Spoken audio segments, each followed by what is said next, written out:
हे दोस्तों, welcome to my channel again. Let's achieve excellence. तो friends, ये है हमारा indicators of growth and development का पार्ट 3, जिसके अंदर हम पूरा डिटेल में PQLI के बारे में पढ़ने वाले हैं। तो चलिए शुरू करते हैं। सबसे पहला टॉपिक है improvement in quality of life and PQLI। ये थोड़ा सा इंट्रोडक्शन दिया हुआ है, पर इसको भी समझ लेते हैं। तो देखो, इकोनॉमिक डेवलपमेंट का मेन ऑब्जेक्टिव क्या होता है? यही होता है ना कि लोगों का स्टैंडर्ड ऑफ लिविंग इम्प्रूव हो। तो अब इकोनॉमिक डेवलपमेंट अगर हुआ है तो कितना हुआ है, कितना नहीं हुआ है, उसको नापने के लिए जो थर्ड इंडिकेटर होता है उसे कहते हैं PQLI, और इसका फुल फॉर्म है physical quality of life index. Next है कि what is physical quality of life. तो देखो, किसी भी ह्यूमन बीइंग के लाइफ की क्या क्वालिटी है, उसी को हम कहते हैं फिजिकल क्वालिटी ऑफ लाइफ। और हम ह्यूमन बीइंग्स के लाइफ की क्वालिटी का अंदाज़ा कैसे लगा सकते हैं? हम उनका अंदाज़ा लगा सकते हैं इस बात से कि वो कौन से गुड्स और सर्विस को कंज्यूम कर रहे हैं। और इन कंजम्पशन में आता है लाइक वो कौन सा खाना खाते हैं, यानी कौन सा फूड कंज्यूम करते हैं, कौन सा फ्यूल कंज्यूम करते हैं, और भी कौन कौन से वो अदर नॉन ड्यूरेबल गुड्स को यूज़ करते हैं। नॉन ड्यूरेबल गुड्स का मतलब होता है जो ज़्यादा टाइम तक नहीं चलता है। सेकंड है कि वो कौन कौन से ड्यूरेबल गुड्स या सेमी ड्यूरेबल गुड्स का कंजम्पशन करते हैं, यानी वो कौन से ऐसे गुड्स का यूज़ करते हैं जो कि ज़्यादा टाइम तक चलता है। या थर्ड है कि वो कौन से टाइप का सर्विस कंज्यूम करते हैं। तो अगर किसी कंट्री में लोग कंजम्पशन अच्छी चीज़ों का कर रहे हैं तो हम ये कह सकते हैं कि वो कंट्री अच्छी है, यानी वहाँ पे इकोनॉमिक डेवलपमेंट है। और अगर वहाँ के लोगों का कंजम्पशन अच्छा नहीं है, अगर वो बुरी चीज़ों का कंजम्पशन ज़्यादा करते हैं, तो हम ये कह सकते हैं कि उस देश का इकोनॉमिक डेवलपमेंट नहीं हो रहा है। इन्हीं कंजम्पशन से हमें ये पता चलता है कि लोगों का लिविंग स्टैंडर्ड कैसा है, और लिविंग स्टैंडर्ड से हमें ये पता चलता है कि लोगों की लाइफ की क्वालिटी कैसी है, और लोगों की लाइफ की क्वालिटी से हमें पता चलता है कि वो कंट्री इकोनॉमिक डेवलपमेंट कर रही है या नहीं। अब आता है नेक्स्ट टॉपिक कि हम कौन कौन सी चीज़ों को इंक्लूड करेंगे फिजिकल क्वालिटी ऑफ लाइफ में। सबसे फर्स्ट है फूड, देन है health and medical service, third है हाउसिंग एंड क्लोथिंग, फोर्थ है एजुकेशन एंड एंटरटेनमेंट, फिफ्थ है transport, communication and information services, sixth है एनर्जी, सेवेंथ है population having access to pure drinking water, eighth है average life expectancy, ninth है infant mortality rate, और tenth है drainage facility.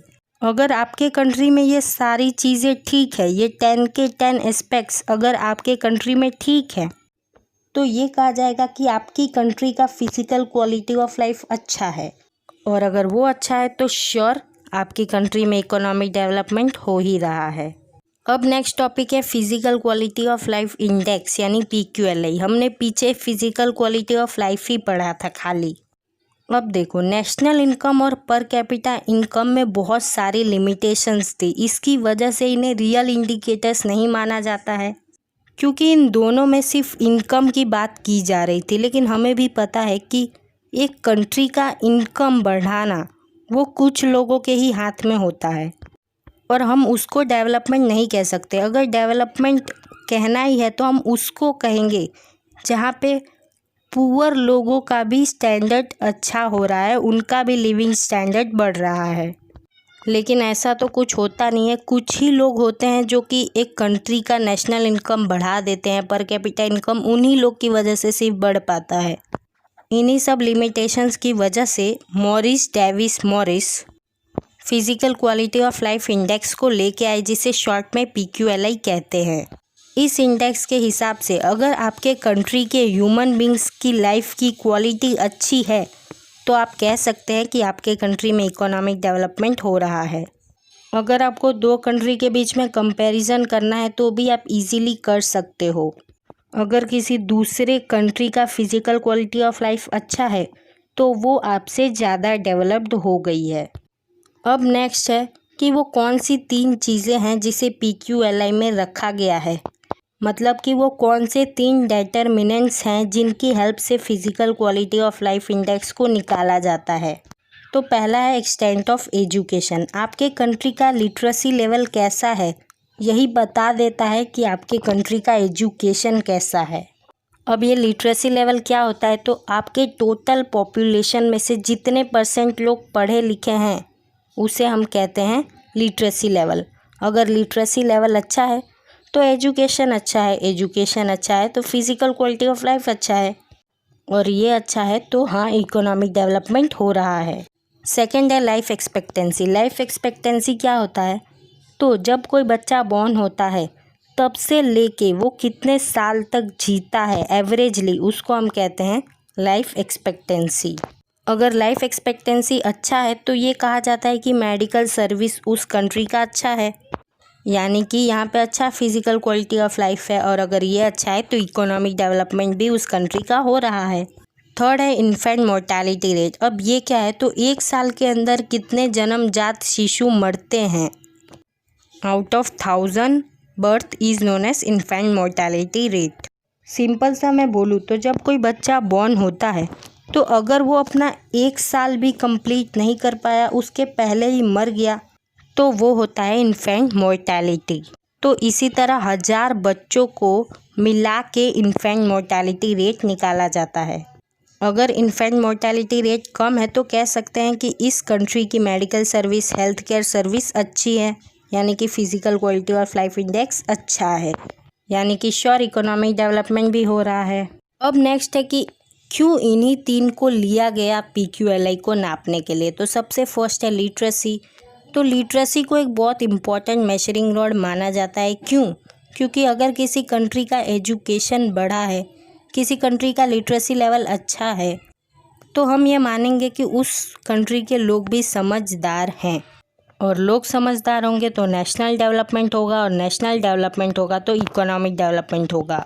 Second, life expectancy को क्यों लिया गया, क्योंकि अगर लाइफ एक्सपेक्टेंसी बढ़ता है तो ये दिखाता है कि हमारे देश का समाज अब सुधर गया है, यानी हमारे यहाँ का सोशल इन्वायरमेंट अब अच्छा हो गया है, हमारे यहाँ का न्यूट्रिशन अच्छा है, मेडिकल सर्विस अच्छा है। थर्ड, इन्फेंट मोर्टेलिटी रेट को क्यों शामिल किया PQLI में, तो अगर इन्फेंट मोर्टेलिटी रेट कम है किसी कंट्री का तो इससे हमें पता चलता है कि हाँ हमारा जो सोशल स्टेटस है वो बहुत अच्छा है, हमारे समाज के लोग बहुत अच्छे हो गए हैं। इससे ये भी पता चलता है कि उस पर्टिकुलर कंट्री का ड्रिंकिंग वाटर अच्छा हो गया है, घर का इन्वायरमेंट अच्छा हो गया है, वुमन का स्टेटस बढ़ गया है, और एक मदर की हेल्थ अच्छी हो गई है। अब आता है नेक्स्ट टॉपिक कि आखिर ये फिज़िकल क्वालिटी ऑफ लाइफ बनता कैसे है। तो देखो, जो ये 3 इंडिकेटर है ना, लिटरेसी लेवल, लाइफ एक्सपेक्टेंसी और इन्फेंट मोर्टेलिटी रेट, इन तीनों को 100 वेटेज दिया जाता है। एक एग्जाम्पल से समझते हैं। समझ लो कि हम लोग इन तीनों को 100 में से मार्क्स देंगे। तो चलो, लिटरेसी को 20, लाइफ एक्सपेक्टेंसी को 40 मार्क्स देते हैं, इन्फेंट मोर्टेलिटी रेट को 60 मार्क्स देते हैं। तो यही चीज़ दी गई है सेकंड पॉइंट में कि हमें इन्हें ग्रेड देना है, वो तो हमने दे ही दिया। थर्ड स्टेप है कि हमें इन सब को प्लस करना है, तो चलो प्लस कर लेते हैं। तो हमारा 20 + 40 + 60 यानी कि 120 हुआ। फोर्थ है कि हमें इनका एवरेज निकालना है, तो 120/3 40। फिफ्थ पॉइंट ये है कि आपके पास जो आया वो PQLI है, यानी जो 40 आया हमारे पास ये PQLI है। अब देखो, कोई इम्पॉर्टेंट एस्पेक्ट्स दिया हुआ है। PQLI फर्स्ट पॉइंट में दिया हुआ है कि PQLI अगर 100 के क्लोज है तो आपके कंट्री का PQLI बहुत अच्छा है। हमारा तो 40 है, यानी हमारा PQLI अच्छा नहीं है। ये मैं एग्जांपल दे रही हूँ, हाँ, रियल में नहीं। हाँ, सेकंड पॉइंट है कि अगर 0 के क्लोज है तो फिर PQLI बहुत बुरा है, हमारा 0 के क्लोज नहीं है।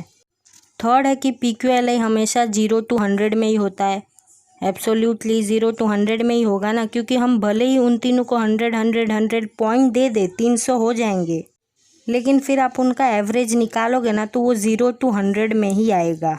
फोर्थ है कि जितना ज़्यादा PQLI उतना ज़्यादा इकोनॉमिक डेवलपमेंट। फिफ्थ है कि जितना कम PQLI उतना कम इकोनॉमिक डेवलपमेंट। अब PQLI के कुछ पॉजिटिव एस्पेक्ट्स को देख लेते हैं। फर्स्ट है कि PQLI के अंदर हम लिटरेसी, लाइफ एक्सपेक्टेंसी, हेल्थ को कंसीडर करते हैं, जो कि ह्यूमन लाइफ के स्टैंडर्ड को टच कर लेता है। सेकेंड है कि PQLI को एक बेटर इंडेक्स माना गया है as compared to per capita index. Third है कि PQLI में बहुत कम लिमिटेशन है, इसलिए ये नेशनल इनकम और पर कैपिटा इनकम से तो अच्छा है। फोर्थ है कि हम PQLI से इजीली कंपेयर कर सकते हैं, इजीली कंपैरिजन कर सकते हैं। फिफ्थ है कि हम PQLI बहुत सारी चीज़ों के लिए बना सकते हैं, जैसे कि rural areas, female and male comparison, ये सब के लिए भी। लास्ट टॉपिक है कि अगर आप PQLI की हेल्प से हमारे देश के इकोनॉमिक डेवलपमेंट को नापते हो तो क्या क्या लिमिटेशन आएंगी। फर्स्ट है कि यहाँ पे सिर्फ 3 ही चीज़ों को कंसीडर किया जाता है, लेकिन अगर आपको एक क्लियर पिक्चर चाहिए तो आपको और भी अदर फैक्टर्स इंक्लूड करना पड़ेगा। सेकंड है कि यहाँ पे सिर्फ एवरेज निकाला जाता है, लेकिन एवरेज के बेस पे हम ये बोल नहीं सकते कि कौन सी कंट्री कितना पीछे है, कौन सी कंट्री कितना आगे है, कोई डिसीजन नहीं ले सकते। थर्ड ये है कि अगर किसी कंट्री का अभी का PQLI हाई है तो आप ये नहीं कह सकते कि वो हमेशा के लिए उसका इकोनॉमिक डेवलपमेंट अच्छा रहेगा as compared to other country. Fourth है कि हम सबको 100 वेटेज ही दे रहे हैं, लेकिन ये गलत बात है क्योंकि सभी चीज़ों का इक्वल इम्पोर्टेंस नहीं होता है लाइफ में। फिफ्थ है कि इनकम एक ह्यूमन बीइंग के लाइफ में बहुत ज़रूरी चीज़ है और इसे बहुत इम्पोर्टेंस देना चाहिए, लेकिन फ़िज़िकल क्वालिटी ऑफ लाइफ में इसे इग्नोर किया जाता है। एंड लास्ट है कि PQLI रिच कंट्रीज़ का बाद में बहुत स्लो रेट से बढ़ता है। क्यों? यहाँ पे एग्जांपल दिया हुआ है एवरेज लाइफ एक्सपेक्टेंसी का। तो एवरेज लाइफ एक हद तक ही बढ़ सकती है ना। किसी कंट्री के लोगों का एवरेज लाइफ समझ लो 100 हो गया, तो अब बहुत हार्ड है ऊपर लेके जाना एवरेज लाइफ। एक लिमिट तक ही लेके जा सकते हैं ना। तो अगर रिच कंट्री ने वो लिमिट अब वो पा चुके हैं तो अब वो उतना ऊपर नहीं जा सकते। आप मेरी बात को समझ रहे होंगे ना, क्योंकि एक लिमिट तक ही कोई चीज़ हम कर सकते हैं, उसके बाद हम नहीं कर सकते हैं। तो चलिए दोस्तों, आज के लिए इतना ही। Thanks for watching. अगले वीडियो में आएगा HDI, तो उसे मिस मत कीजिएगा। Bye bye.